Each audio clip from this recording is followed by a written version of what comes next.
এক ম্যাচ খেলেই 400 কোটি টাকা। ভাবতে পারেন? হ্যাঁ, এই পরিমাণ পারিশ্রমিকই পেয়েছেন আমাদের ব্রাজিলিয়ান প্রিন্স নেইমার। তার স্কিল, তার ফুটবলীয় দক্ষতা নিয়ে প্রশ্ন করবে এমন মানুষ নাই। যদি না ইনজুরি হানা দিত বারবার, তাহলে সেও হয়তো হতে পারত মেসি রোনালদোদের মতো একজন, যার কীর্তিগাথা পৌঁছে যেত দেশ থেকে দেশে, বর্ডার থেকে বর্ডারে। এই ইনজুরি মাখা কেরিয়ার নিয়েই সম্প্রতি একটি ফুটবল ম্যাগাজিনের জরিপে ব্রাজিলিয়ান লিজেন্ড কাকার চেয়েও বেশি জনপ্রিয়তা পেয়েছে। আর ভাবুন, যদি সে সারা বছর ইনজুরি মুক্ত থাকতো, তাহলে সে কোথায় গিয়ে পৌঁছাতো? তবে এই ইনজুরিওয়ালা নেইমারও কিন্তু এখন পার ম্যাচে প্রায় 400 কোটি টাকা আয় করছেন। ভাবছেন কিভাবে? তাহলে দেখতে হবে বিস্তারিত। বছরের বেশিরভাগ সময় মাঠের বাইরে থেকে আলোচনায় থাকেন নেইমার জুনিয়র, কখনো মাঠের মধ্যকার পারফরমেন্সে, আবার কখনো রেকর্ড সংখ্যক টাকার হিসেবে। ইনজুরিময় নেইমারের ম্যাচ ফি 400 কোটি টাকা। কথা আছে, হাতি বাঁচলেও লাখ টাকা, মরলেও লাখ টাকা। চোট নেইমারের নিত্যসঙ্গী। সামান্য চোট থেকে ইনজুরি, সামর্থ্য থাকা সত্ত্বেও বারবার ইনজুরির কারণে ছিটকে গিয়েছেন ফুটবলীয় আলোকশিখা থেকে। ইনজুরিময় ক্যারিয়ারের একচ্ছত্ব অধিপতি নেইমার জুনিয়র।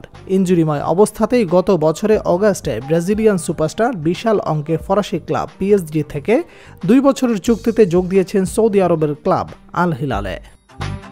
তাকে দলে নিয়ে আল হিলাল ট্রান্সফার ফি দিয়েছে আনুমানিক 100 মিলিয়ন ইউরো, যা বাংলাদেশি টাকায় 1327 কোটি 30 লাখ টাকা। 2 বছরে নেইমারকে 32 কোটি ইউরো দেবে আল হিলাল, অর্থাৎ 1 বছরে বেতন হবে 16 কোটি ইউরো। কেটে গেছে চুক্তির 1 বছর, কিন্তু 2025 সালের 30 জুন পর্যন্ত আল হিলালের সাথে চুক্তিতে থাকা এই সাম্বা বয় খেলেছেন মাত্র 5 ম্যাচ। এত অর্থ দিয়ে কেনা নেইমারের কাছ থেকে শুরু থেকেই সেরাটা চেয়েছিল আল হিলাল, তবে এখন পর্যন্ত তেমনটি দেখা যায়নি। আল হিলালের প্রত্যাশা অনুযায়ী পারফর্ম করার আগেই বিশ্বকাপের কোয়ালিফায়ার ম্যাচে উরুগুয়ের বিপক্ষে খেলার সময় মাত্র 44তম মিনিটে ইনজুরিতে পড়েন এই ফরওয়ার্ড। হাঁটুর লিগামেন্ট ছিঁড়ে যায় তার, আর তাতেই সিজন শেষ হয়ে যায় এই ফরওয়ার্ডের। তবে এতে হতাশ নয় আল হিলাল। তারা জানে ইনজুরিমুক্ত নেইমার মাঠে কি করার সামর্থ্য রাখে। তারা জানে ইনজুরিমুক্ত নেইমার মাঠে কতটা ভয়ঙ্কর। তাদের বিশ্বাস, পুনরায় ইনজুরি থেকে ফিরে মাঠ মাতাবেন 32 বছর বয়সী এই ব্রাজিলিয়ান।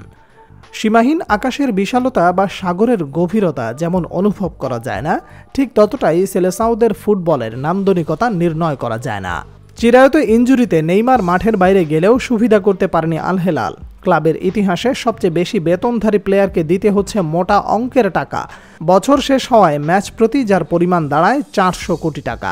এছাড়াও সৌদি ক্লাবটি ট্রফি জিতলেও বাড়তি টাকা দিতে হবে ব্রাজিলিয়ান সর্বকালের সর্বোচ্চ এই গোলদাতাকে। নেইমার জুনিয়রের সাথে ট্রান্সফার সাগা সহ মোট বেতন যেন অতপ্রতভাবে জড়িত। এর আগে ফুটবল ইতিহাসে সবচেয়ে বড় ট্রান্সফার হয় নেইমার জুনিয়রের। বার্সেলোনা থেকে 2017 সালে রেকর্ড সংখ্যক 222 মিলিয়ন ইউরোর বিনিময়ে নেইমার যোগ দিয়েছিলেন প্যারিস সেন্ট জার্মাইতে।